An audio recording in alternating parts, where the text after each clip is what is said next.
본문 말씀에 보시면은 특별히 16절에 보면 다윗이 이런 기도를 하고 있습니다. 주여 나는 외롭고 괴로우니 내게 돌이키사 나에게 은혜를 베푸소서, 이렇게 기도하고 있습니다. 우리 시편 25편 16절 한번 다시 읽어보겠습니다. 시작. 주여 나는 외롭고 괴로우니 내게 돌이키사 나에게 은혜를 베푸소서 그랬어요.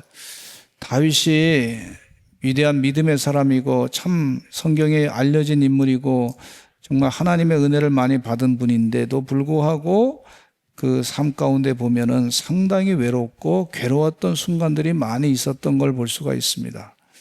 외롭고 괴로움을 하나님께 토하고 하나님 은혜를 베풀어 주옵소서 기도하는 이 모습을 볼 수가 있어요.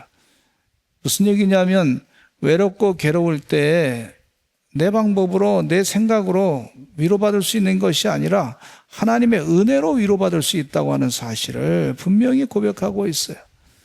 주님 은혜 가운데 우리 귀한 오늘 말씀을 들으시는 주의 종들은 하나님의 은혜가 늘 충만하시기를 간절히 축원합니다. 은혜를 사모하시기를 간절히 바랍니다.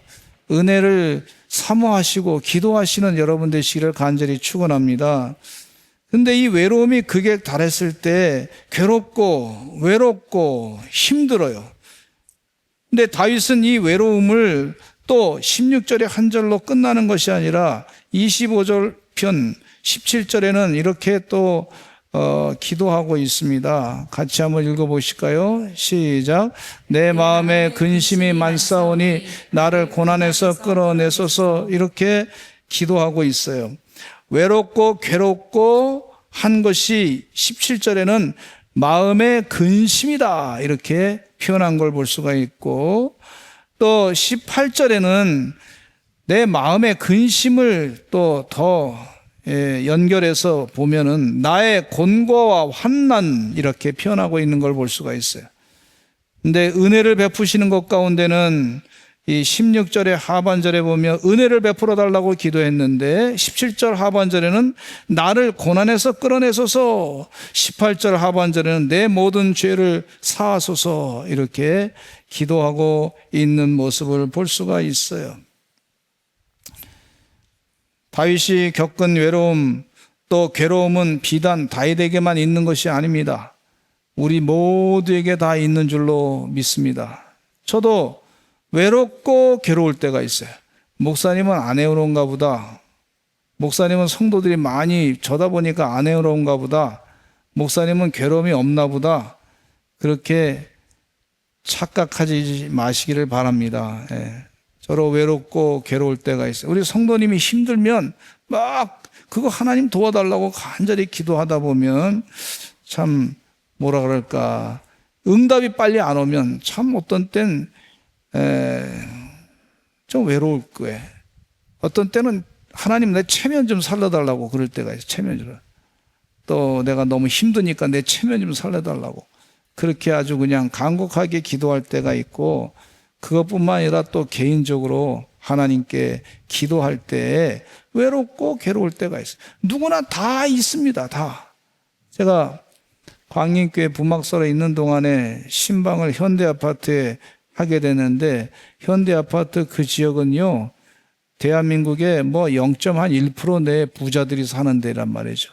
신방하면서 보면은요 성도님들인데 가만히 보니까 그분들도 다 외로운 일도 있고 괴로운 일도 다 있더라고. 어느 가정은요 사업하다가 한번 어려움을 겪어가지고 말이죠 굉장히 힘든 아주 어려운 가운데 처한 걸 볼 수가 있고, 어떤 가정은 잘 사는데 갑자기 병이 와가지고 말이죠 남이 알지 못하는 그런 이 병 가운데 또 고통을 당하고 있는 걸 볼 수가 있어요. 목사님 이거 다른 사람한테 얘기하지 마시고 목사님만 알고 기도해 주세요, 이렇게 하시는 얘기는 무슨 얘기냐면 나는 참 외롭습니다, 내가 괴롭습니다, 다른 사람한테 얘기하기 민망합니다, 목사님만 아시고 기도해 주시기 바랍니다. 그 얘기는 결국 나는 힘들다는 얘기예요. 은혜를 베풀어 달라고 하나님께 간절히 부탁하는 그 모습을 볼 수가 있고, 또 어떤 분들은요 이 외로움을 겪고 혼자 말할 수 없는 외로움을 겪고 있을 때, 남들이 알아주지 않는 그런 질병을 갖고 있을 때 외롭고 괴로운 마음을 갖게 되는 걸 볼 수가 있어요. 저도 한 번은 허리가 무지무지 아팠어요. 근데 무지무지 아픈데 다른 사람이 볼 때는 뭐 그냥 걸으니까 그냥 가나보다야, 가나보다. 예. 근데 나는 아파. 이게 참 고급병이 돼 보니까 이게. 예. 그러니까 아픈데 알아주지 않고 그냥 아프다고만 얘기하지. 그게 뭐 아파? 또 이런 친구들도 있어. 예. 나는 힘든데. 그래서 너도 한번 걸려봐라 이놈아. 내가 속으로 그랬지만은. 예. 근데 사람이 다 외롭고 괴로울 때가 있어요. 나만 그런 겪는 거 아니에요. 찬송가 가운데, 복음성가 가운데 왜 나만 겪는 고난이냐고 슬퍼하지 마세요. 고난의 뒤편에 있는 주님이 주실 축복 미리 보면서 감사하세요. 때는 막 속상할 때가 있어요. 저도 외롭고 괴로울 때. 막 눈물이 나. 예. 근데 남한테 보이기는 싫어. 그래서 혼자 슬그머니 울고 그럴 때가 있어요. 다윗도 그런 경험을 했어요. 가만히 보니까 나만 그런 줄 알았더니 이게 잘못하면 영적인 우울증까지 가더라고요. 기도하다 보니까. 그래서 주님 도와주시어서 은혜가 필요합니다. 은혜가. 나에게 은혜를 내려주시옵소서. 주여 복 내려주시옵소서. 나를 고난에서 끌어내 주시옵소서. 내 모든 죄를 사해 주시옵소서. 기도하는 거예요. 기도 하나님을. 토하고 기도하는 거예요. 주님 앞에.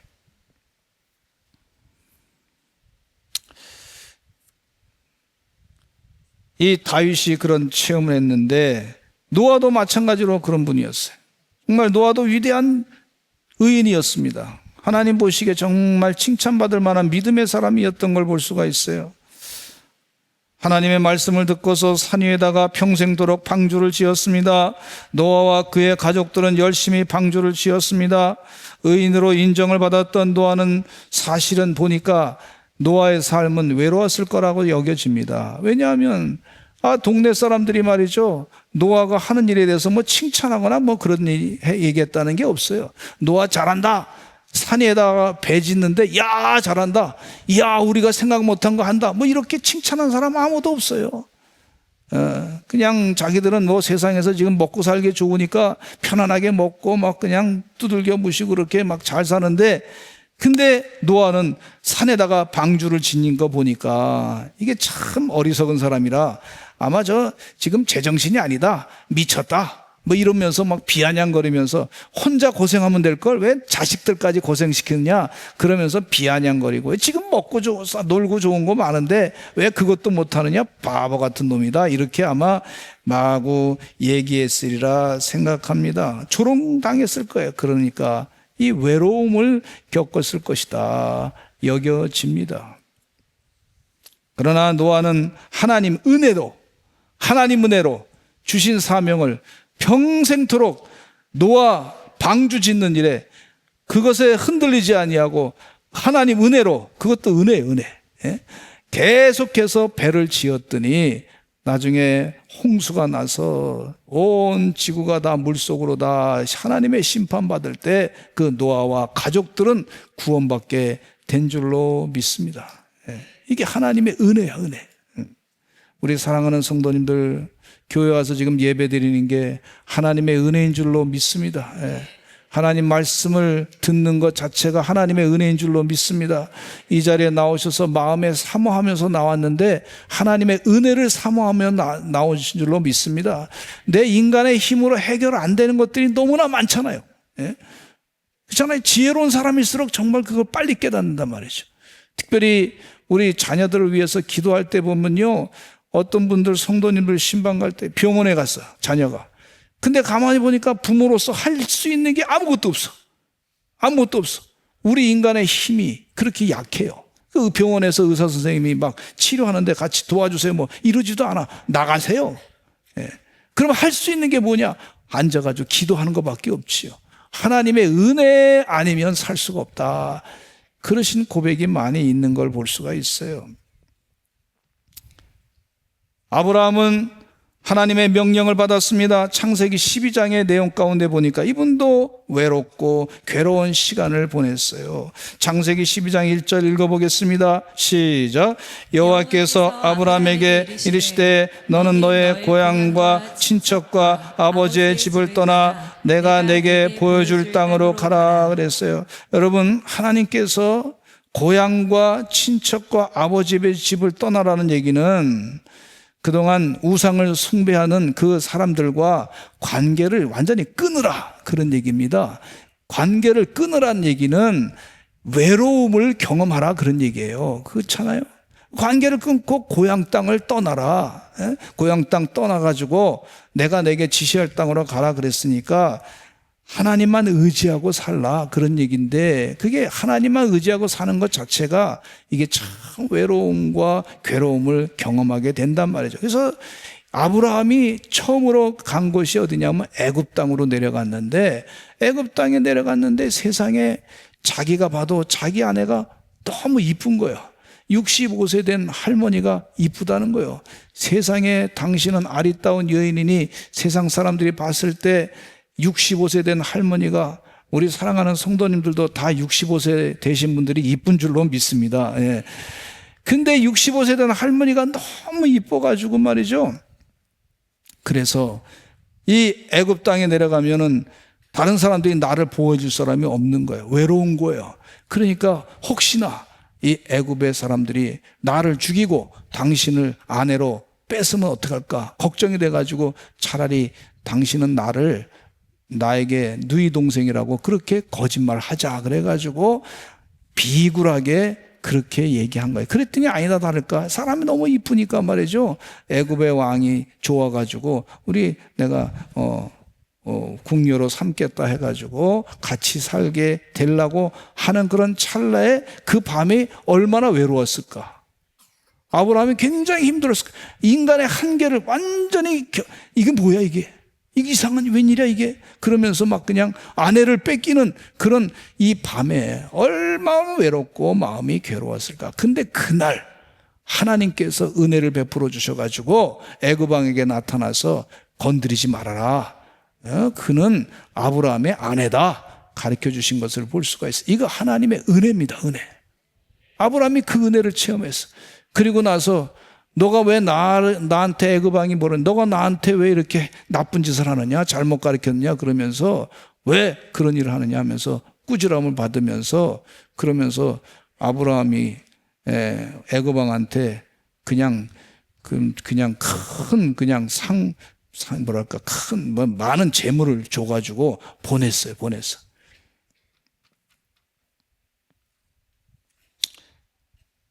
근데 또 아브라함은 하나님께서 약속까지 말씀하셨어요. 너와 사라 사이에 아들이 있을 것이다. 근데 아들이 계속 없는 거예요. 그래서 사라의 몸종 하갈과 관계를 맺어가지고 이제 이스마엘이라고 하는 아들을 낳는데, 그런데도 하나님이 아니다 자꾸 그러는 거예요. 그러니까 자꾸 자기 몸은 다 경수가 끊어지고 아내도 다 이 아기를 낳을 수 있는 그런 몸이 아닌데, 자기도 그런 몸이 아닌데 자꾸 그렇다 그러니까 자꾸 외로운 거예요. 이게 믿어야 될까 말아야 될까 참 힘든 거예요. 그런데 하나님께서 천사를 보내가지고 99세 때, 그것도 99세 때 천사를 보내가지고 네가 아들을 내년에 낳을 것이다. 그 말씀을, 약속의 말씀을 듣고서 때가 되니까 아들 이삭을 100세 때 낳게 하신 것을 볼 수가 있어요. 하나님의 은혜로 그 외롭고 괴로운 순간을 갚아주신 줄로 믿습니다. 그러니까 이 설교를 제가 준비하다 보니까 믿음의 사람에게는 외롭고 괴로운 것이 이게 필수 인생의 어떤 과정인가 보다. 하나님을 더 의지하는 은혜를 체험하는 과정인가 보다, 이렇게 생각이 되는 거예요. 또 말씀 가운데 보니까 곤고와 환난도 이런 과정인가 보다. 아니, 믿음의 사람에게 있어 내 마음의 근심도 이런 과정인가 보다, 이런 생각이 들게 되는 거예요. 제가 미국에 유학 갔을 때 97년도에 IMF가 터졌어요. 늘 말씀을 드리지만은, 근데 그때 체험은 정말 무지무지한 인생의 아주 고민이었어요. 37, 8때 젊었을 때 갔는데, 세상에 유학 가가지고 공부하는데 세상에 장학금 다 한국에서 보내는 거 다 끊어지고, 뭐 알아서 살라는 거 알아서, 한국으로 다시 돌아올 생각했더니 오지도 말라 그래. 왜냐하면 지금 여기도 문제가 심각하니까 오지도 말라 그러고. 그러니 이러지도 못하고 저러지도 못하고, 그래서 밤에 자는데 하나님께서 잠을 깨워주셔가지고, 잠이 안 와요, 잠이 안 와요. 그래서 잠이 안 오는데 막 깨가지고 하나님 도와달라고 기도하는데, 세상에 저희 아내하고 딸들은 아주 잘 주무시더라고. 잘 주무시더라고. 내 마음도 이게 나는 외롭고 괴롭고 막 그런데 잘 주무시더라고. 그래서 좀 그런 마음이 있었어요. 그래서 저희 아내가 지금 여기 없으면 좋은데 어쩔 수 없이 웃으려고 얘기한 거니까 이해해 주시기 바랍니다. 근데 힘들었는데 하나님께서 그 다음날 전화가 오기를, 미국 감리사님이 전화 와서 당신 오클라홈에 와서 목회하시기 바랍니다. 아니, 갑자기 미국 사람이 내가 내 전화번호 어떻게 알고 갑자기 전화했어. 그래서 깜짝 놀래가지고, 혹시 나한테 사기치는 거 아니야? 그러면서 나 지금 그 학생 비자로 왔기 때문에 일할 수 없습니다. 얘기해. 잘못하면 추방당하니까, 잘못 얘기했다가는. 그래서 그렇게 얘기했더니 거기에 계신 한국 집사님께서 다시 전화 와가지고 전후 사정을 잘 설명해줘서 안심하고 그곳에 가서 하나님의 일을 하게 됐어요. 그것도 은혜더라, 은혜. 그건 내 힘으로 되는 게 아니야. 하나님의 은혜야, 은혜. 저는 우리 사랑하는 성도들의 가정 가운데 하나님의 은혜가 날마다 임하시기를 간절히 축원합니다.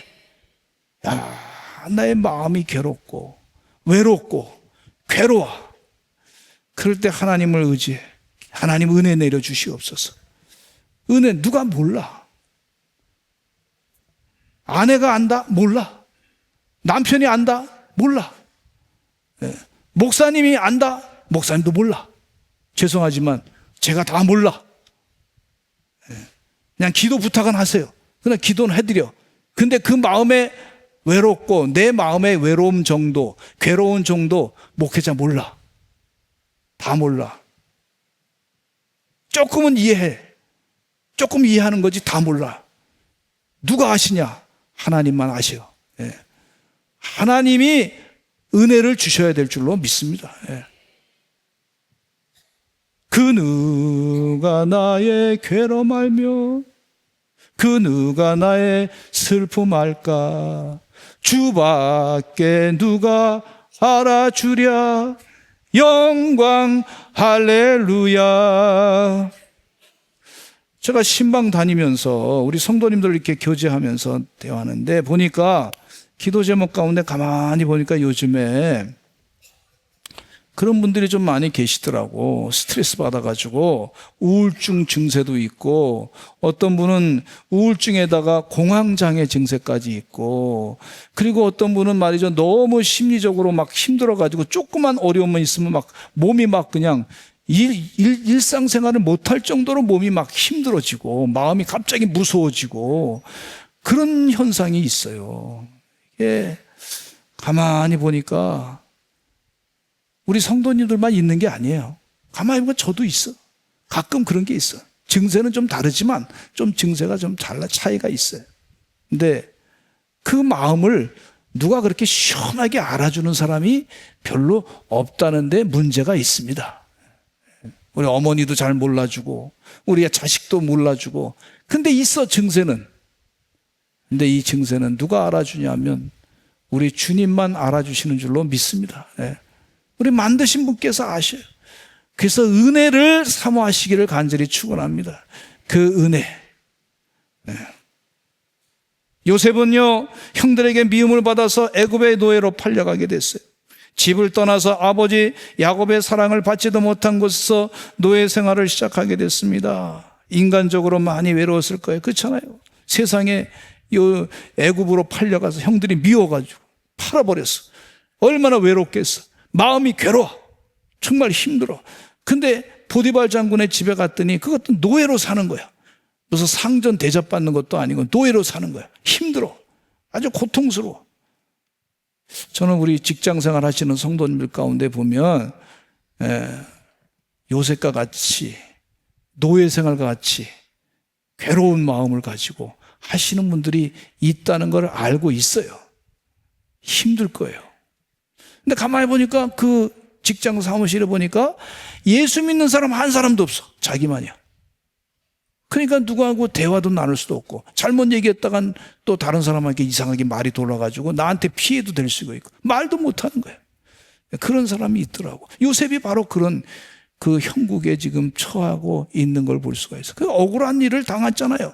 보디발 장군의 아내가 말이죠, 자기를 꼬드겨가지고 겉옷을 내던지고 도망갔는데 그 자기를 고소해서 말이죠, 죄수로 감옥으로 들어가게 돼가지고 얼마나 억울하게 됐어요. 누구한테 말도 못해.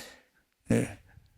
근데 하나님께서 은혜 주셔서 꿈을 해석할 수 있는 능력을 주셔가지고 술 맡은 관원의 그 꿈을 해석해 줬는데 다시 복직이 돼가지고 그 사람이 애굽 바로 왕의 그 술 맡은 관원으로 일을 하는데, 내 억울한 일을 이렇게 있었는데 기회가 되면 나를 좀 도와주시기 바랍니다 부탁했는데 세상에 2년 동안 답이 없어. 답이. 얼마나 더 외로웠을까. 내가 그때 괜히 그 꿈 해석해 줬지, 뭐 이렇게 속상한 마음도 가질 수 있었을 거 아닙니까? 근데 마음이 2년 동안 기다리는 동안 너무 괴로웠을 거예요. 그런데 때가 되니까 하나님의 은혜로 갚아주시는데 애굽 왕 바로 왕의 꿈을 해석을 할 수 있는 기회를 얻게 되고, 그가 애굽의 국무총리 대신이 되는 놀라운 역사가 일어나게 된 것을 볼 수가 있습니다. 하나님의 은혜는 있습니다. 하나님 나에게도 은혜를 베풀어 주시옵소서. 오늘 이 성경 말씀을 통해서, 그래서 애굽의 바로 왕의 국무총리 대신이 된 이때 13년을 기다렸던 요셉, 얼마나 외로운 시간을 지냈을까, 괴로운 시간을 지냈을까, 그런 생각을 갖게 됩니다. 모세는 이스라엘의 위대한 지도자였습니다.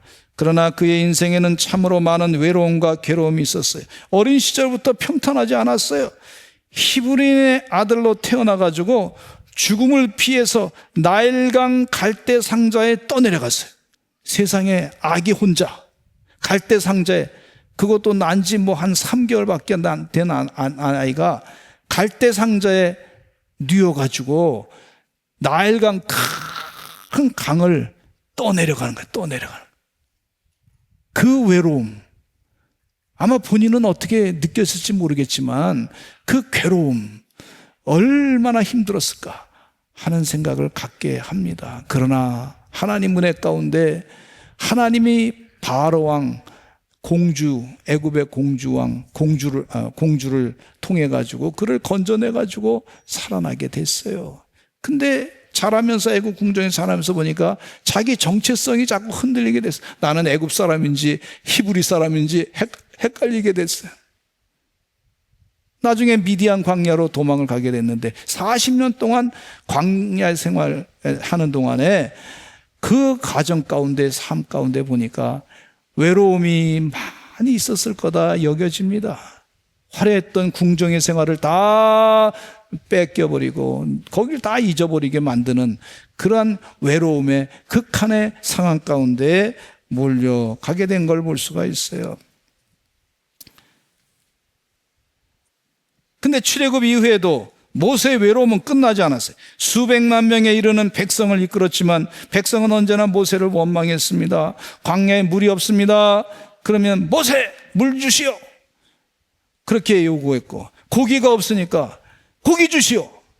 아, 이건 먹을 거 없으니까 이집트로 다시 돌아가겠습니다. 그러면서 막 아우성치고, 심지어 어떤 날은 백성들이 모세를 돌로 쳐서 죽이려고 하기까지 한 걸 볼 수가 있어요. 그러니까 하나님께 나아가서 모세가 이렇게 기도합니다. 이 백성을 어찌하오리까? 저들이 나를 돌로 치려 하나이다. 하나님, 내 외롭습니다, 괴롭습니다, 이 얘기죠. 그러면서 하나님께 기도하기를 차라리 나를 죽여주십시오. 그랬더니 그 순간에 하나님께서 은혜 베풀어 주시기를 70인의 장로를 보내주셔가지고 각자의 일을 맡겨서 위임하고 일하게 하나님께서 축복을 허락해 주신 것을 볼 수가 있어요. 그리고 모세는 이스라엘 백성들을 가나안 땅으로 다 이끌고 가고자 했는데 하나님이 하신 말씀이 너 느보산 그 꼭대기에서 하나님이 하신 말씀, 너 여기서 있어. 가나안 땅에 들어가지 마. 세상에 40년 동안 고생하고 끌고 왔는데 하나님 이게 무슨 얘기입니까? 그런 말도 하지 아니하고 장사를 여기서 지내. 너 여기서 죽어야 돼. 이러니까 이스라엘 백성들 다 가나안 땅으로 보내고 나서 모세는 이 광야 느보산 그 주변에서 죽음을 맞이하게 됩니다. 그러나 사실은 어느 성경학자는 이렇게 얘기합니다.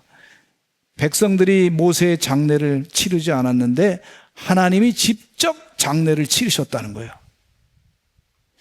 외로움과 괴로움 가운데 하나님이 직접 모세의 장례를 치르신 거라는 거예요.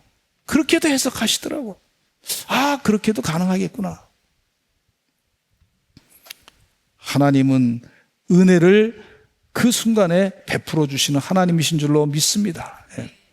엘리야는요, 북이스라엘의 가장 영적으로 어두웠던 시대에 이세벨 왕비가 바알과 아세라를 섬기던 그런 선지자들을 다 갈멜산에서 죽이고 난 뒤에 이세벨 왕비가 자기를 죽이겠다고 했을 때 얼마나 마음이 힘들었는지 외로움 가운데 로뎀나무 아래 주저앉아 이렇게 기도했습니다. 열왕기상 19장 4절 읽어보겠습니다. 19장 4절 시작. 여호와여, 넉넉하오니 지금 내 생명을 거두시옵소서. 나는 내 조상들보다 낫지 못하니이다. 그렇게 부탁했어요.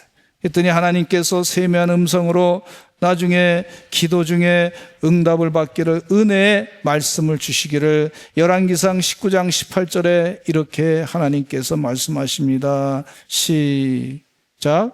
그러나 내가 이스라엘 가운데 7,000명을 남기리니 다 바알에게 무릎을 꿇지 아니하고 다 바알에게 입맞추지 아니한 자니라 그랬어요.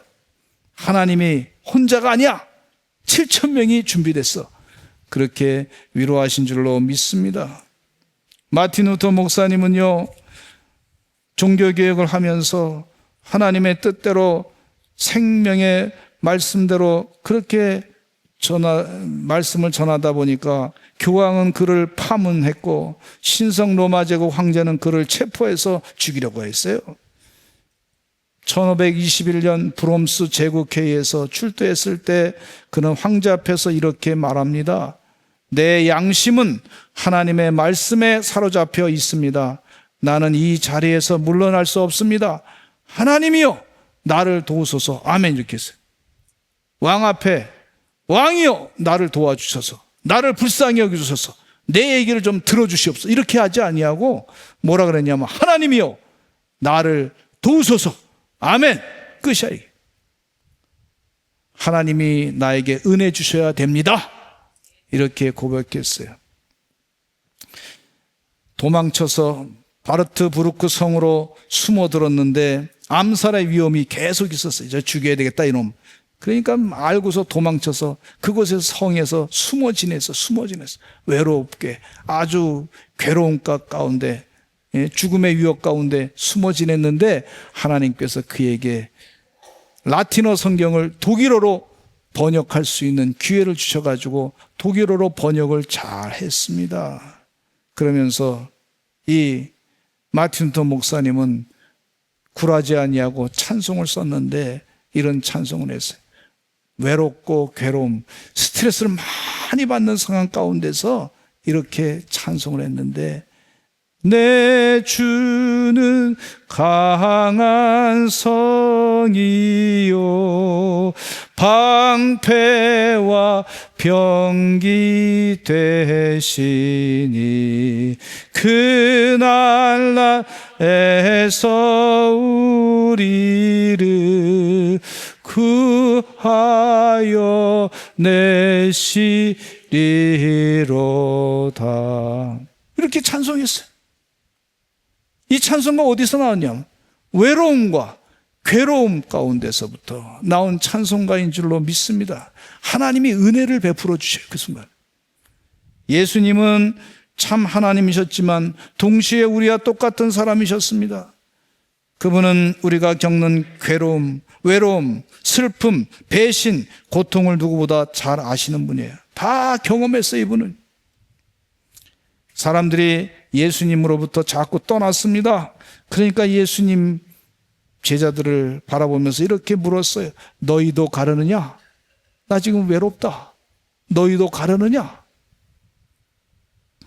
십자가를 앞둔 마지막 밤 예수님은 겟세마네 동산에서 홀로 기도하셨습니다. 제자들에게 이렇게 부탁했습니다.